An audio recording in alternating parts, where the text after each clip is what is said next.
We beginnen met het bericht dat er zorgen zijn in de Frederikstraat na een nieuwe brand. De Extra meldt vandaag dat de Frederikstraat het middelpunt is geworden van een situatie die veel zorgen veroorzaakt.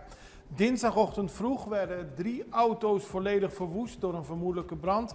En afgelopen nacht werd een container die werd gebruikt als tijdelijk kantoor van een projectontwikkelaar in het gebied in brand gestoken.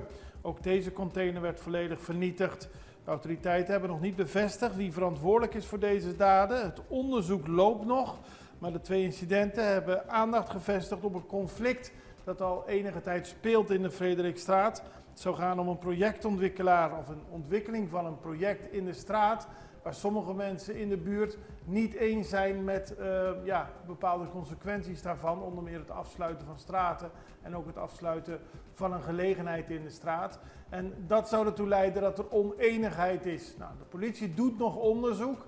Tot die tijd is er met de bewoners gesproken en gezegd dat men zich zoveel mogelijk rustig moet houden. Zorgen dat de situatie niet verder uit de hand loopt. En we zullen het voor u in de gaten